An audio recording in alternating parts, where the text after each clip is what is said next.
I didn't plan on changing my life when I got into my car that Friday morning. It was supposed to be a simple road trip, just me, my ancient Honda Civic, and 300 miles of highway to reconnect with a childhood friend I hadn't seen in over a decade. His name was Ryan. We'd grown up on the same street, played on the same baseball team, and spent countless summers biking to the lake near our neighborhood. After high school, life pulled us in different directions. He stayed in our hometown while I moved to the city for college and eventually work. We kept in touch sporadically, occasional texts, likes on social media, but it wasn't until he sent me a message out of the blue a few months ago that we started talking regularly again. "Come visit," he'd said. "It's been too long." I finally decided to take him up on the offer. The drive was uneventful, the kind of trip where your mind wanders and you lose track of the exits. I thought about what Ryan might be like now. The last time I'd seen him, he was a lanky teenager with a crooked smile and a knack for getting us into trouble. When I arrived in our hometown, it felt surreal. So much was the same, the diner on Main Street, the old gas station with the broken sign, but there were subtle changes, too. New storefronts, freshly paved roads, a sense that time had moved on without me. Ryan greeted me at his front door with a grin that was both familiar and strange. He'd filled out, his face more lined, but his energy was the same. "Long time no see," he said, pulling me into a bear hug. We spent the evening catching up over beers on his back porch. He told me about his job at the factory, his failed attempt at starting a landscaping business, and his recent divorce. I shared stories about my work in marketing, my brief stint in Europe, and my ongoing struggle to find a sense of purpose. At some point, the conversation turned to our childhood. We laughed about the time we built a treehouse that collapsed under its own weight, and the summer we tried, and failed, to teach ourselves how to fish. Then Ryan said something that caught me off guard. "Do you ever think about what happened to Mr. Elroy?" Mr. Elroy was the elderly man who lived across the street from us when we were kids. He was a recluse, the kind of neighbor who rarely left his house and seemed to watch the world from behind his curtains. As kids, we were both fascinated and terrified of him. There were rumors, wild stories passed around the neighborhood, that he was a retired spy or a fugitive hiding from the law. Ryan and I used to dare each other to sneak into his yard. Once, we even rang his doorbell and ran away, giggling like idiots. I hadn't thought about Mr. Elroy in years. "I don't know," I said. "He was old even back then. Maybe he passed away?" Ryan took a long sip of his beer, his eyes fixed on the horizon. "I don't think so," he said. The next morning, Ryan suggested we take a walk through the old neighborhood. I agreed, curious to see how much had changed. As we walked, memories came flooding back. Mrs. Carter's garden with the giant sunflowers, the playground where we'd spent countless afternoons, the shortcut through the woods we used to take to school. When we reached Mr. Elroy's house, I stopped in my tracks. It was exactly the same. The same peeling paint, the same overgrown lawn, the same aura of mystery. "Still gives me the creeps," Ryan said, laughing nervously. I couldn't shake the feeling that something was off. That night, Ryan brought out an old box of photos. We sifted through them, laughing at our younger selves, skinny, awkward boys with bad haircuts and oversized t-shirts. Then I found it. A photo of Ryan and me standing in front of a car. It wasn't ours, and it wasn't one I recognized. "Whose car is that?" I asked. Ryan froze. "I was hoping you'd remember," he said slowly. "That car was parked outside Elroy's house the day he disappeared." The memory hit me like a freight train. I'd forgotten about the day Mr. Elroy vanished. It was the summer before high school. One day he was there, and the next, his house was empty. No one knew where he'd gone, and no one seemed to care. The adults chalked it up to old age or relocation. But Ryan and I had been convinced something more sinister had happened. We'd even tried to investigate, sneaking into his backyard, peeking through his windows, but we never found anything. Eventually, we moved on, distracted by teenage life. But now, staring at that photo, the mystery felt alive again. The next day, we decided to revisit Elroy's house. It was abandoned, the front door locked, the windows dusty and cracked. But the back door was ajar, hanging loosely on its hinges. "Are we really doing this?" I asked. Ryan grinned. "You scared?" The inside was exactly how I'd imagined, dark, musty, and filled with the detritus of a life left behind. We wandered through the rooms, our flashlights cutting through the gloom. There was nothing remarkable at first, just old furniture, yellowed newspapers, and stacks of unopened mail. But in the basement, we found something that stopped us cold. A trunk. It was large, metal, and padlocked. Ryan found a rusted crowbar, and after a few minutes of struggle, the lock gave way. Inside were papers, dozens of documents, photos, and what looked like journal entries. As we sifted through them, a picture began to emerge. Mr. Elroy wasn't a spy or a fugitive. He was a whistleblower. The documents detailed corruption in the local government, bribes, embezzlement, and cover-ups that implicated some of the most powerful people in town. We were stunned. We debated what to do. Part of me wanted to take the documents to the authorities, but Ryan was hesitant. These people might still have connections, he said. What if they come after us? In the end, we decided to contact a journalist Ryan knew from his ex-wife's circle. The story made headlines. The fallout was explosive. In the months that followed, arrests were made, resignations tendered, and a town's dirty secrets laid bare. I don't know what happened to Mr. Elroy, but I like to think he'd be proud of what we did. That road trip was supposed to be about reconnecting with an old friend. Instead, it reconnected me with a part of myself I didn't know I'd lost, the part that believed in doing the right thing, no matter how scary it might be. Sometimes, the past has a way of finding you. And sometimes, it's exactly what you need. Second story. It started with a spilled coffee. I was running late for a meeting and juggling too many things, my laptop bag, a stack of folders, and a takeaway cup from the cafe around the corner. As I reached the door of the conference room, someone bumped into me, and the coffee sloshed all over my shirt. Great, I muttered under my breath, looking down at the growing stain. I'm so sorry, came the voice. When I looked up, a man about my age, maybe mid-30s, was holding out a handful of napkins. He had an apologetic smile and an air of sincerity that made it hard to stay mad. It's fine, I said, trying to dab at the stain while simultaneously gathering my scattered papers. No, really, let me make it up to you, he insisted. Coffee's on me next time. I waved him off, saying something polite but non-committal. At that moment, I didn't think much about him, just another stranger in the chaos of a busy day.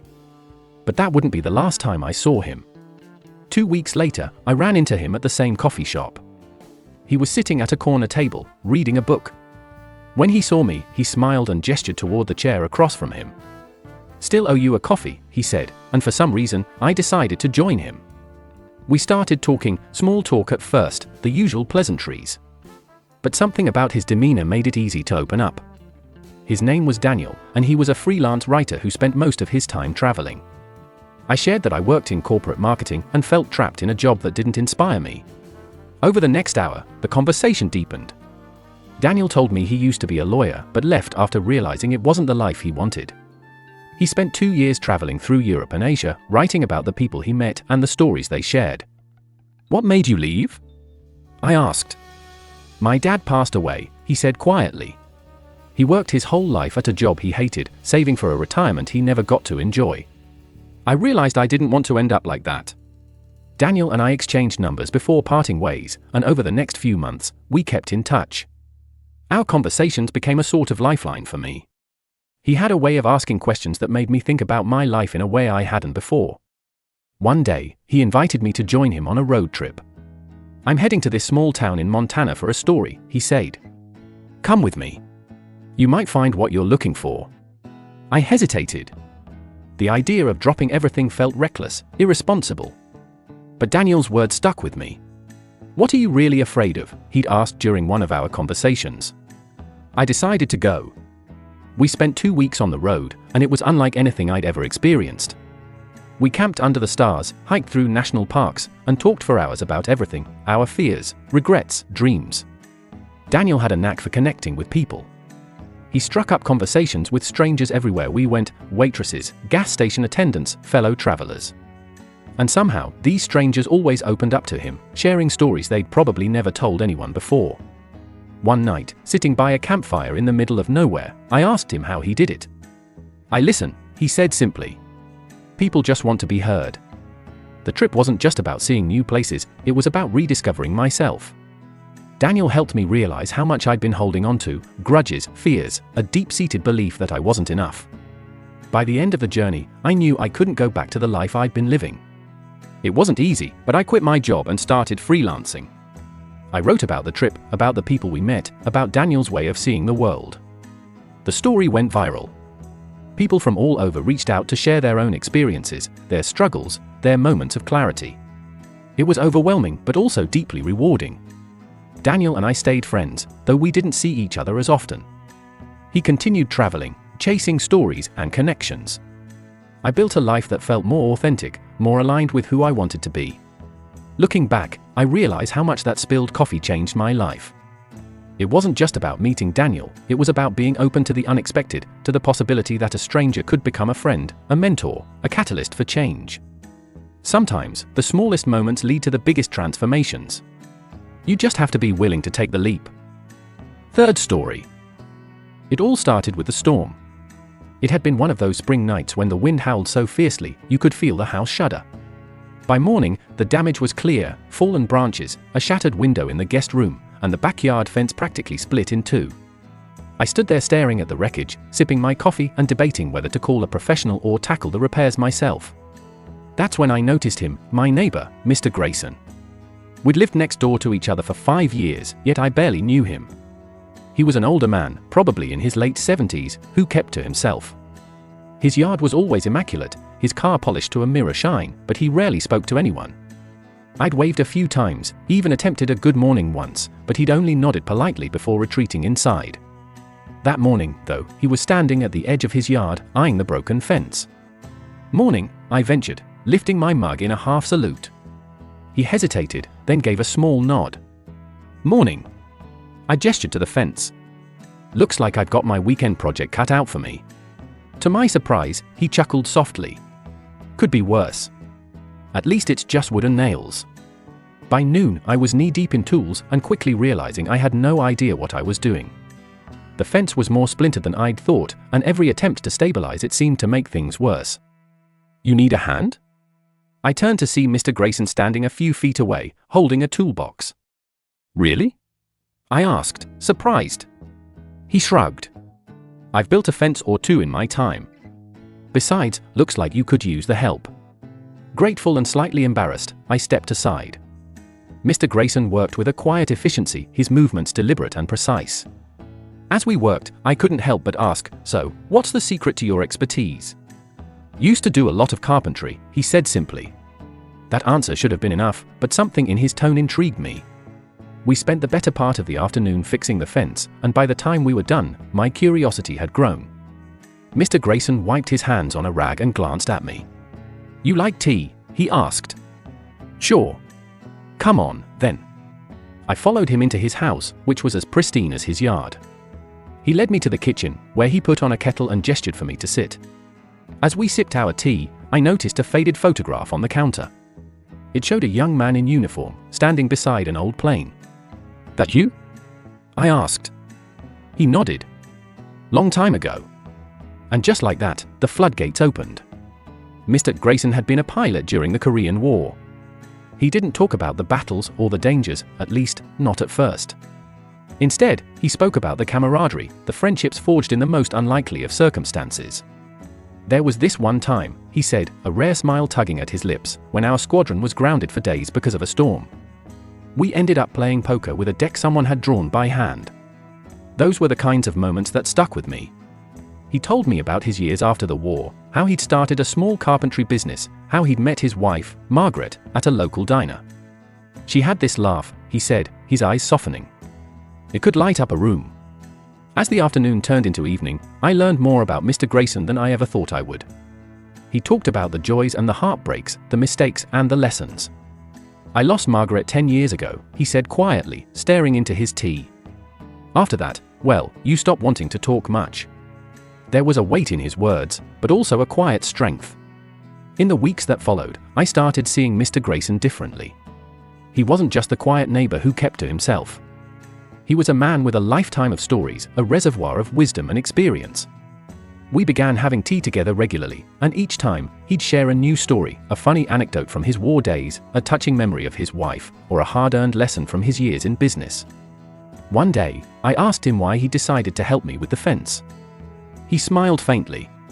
"You reminded me of myself when I was younger. Always trying to do everything on my own." That comment stuck with me. Mr. Grayson passed away 2 years later. It was sudden, a heart attack in the middle of the night. At his funeral, I met people who had known him in different chapters of his life. They all spoke of his kindness, his humility, and his knack for making people feel seen. After the service, I went home and brewed a pot of tea.